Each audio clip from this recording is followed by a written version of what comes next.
the only earnings season strategy that you're going to need. One single trade is easy to understand, straightforward to execute, and helps you control your risk, the most important factor for beginning traders.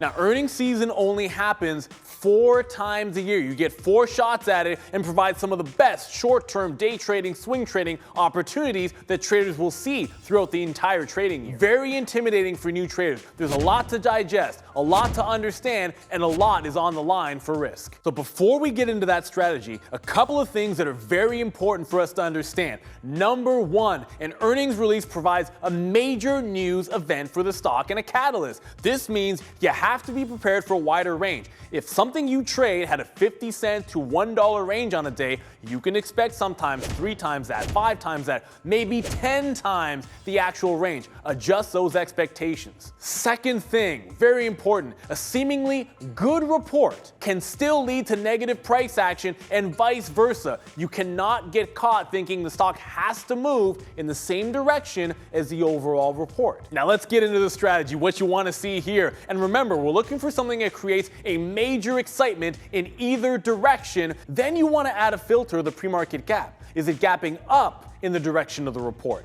Is it running pre-market in the direction of the report? Is the stock also giving you the opportunity for more volume in the pre-market? If it's not doing above average volume, then you don't care about it. It should be on earnings. So now that we've laid the groundwork for all this, let's talk about Apple in general. The biggest of the big, the granddaddy, best stock in the world. They reported October 25th after the close and gave us an excellent log opportunity at the open of the 26th. So remember, given the current market conditions, investors and traders were looking for a miss of expectations, thinking the worst.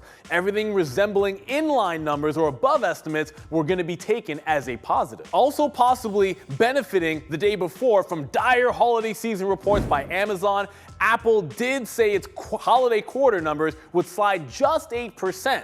People were expecting a little bit worse than that, another positive for the stock going into that morning. So here you've got 2 of 3 major data points that are better than expected in the actual report. Now let's look at this gorgeous price action. In the pre-market, we saw the stock holding higher after the initial negative move following the session. As we got closer and closer to that open, buyers were clearly coming in and willing to pay up for shares heading into that 9:30 open. The rest, bit self-explanatory. It explodes off the open, you saw the momentum, the continuation was absolutely gorgeous until you get later on in the session. But let's review. So number 1, positive earnings were better than in the expected forecast. Number 2, that positive price action in the pre-market had buyers stepping up, higher highs all the way trending until said open. The question becomes here, where do you get long? There's a couple of obvious areas you can go to. You've got the break of the pre or post market highs. Those are always pretty solid for you. That initial move alone gives you an easy 3 to 4 risk to reward.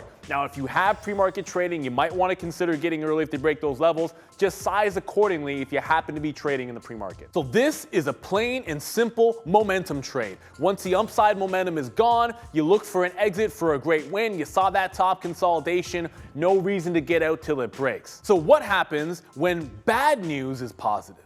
Let's look at Meta now, a horrid report and forecast of continued massive spending. Advertising revenue specifically came in much lighter than expected. Across the board, there was nothing to be happy about it if you were an investor.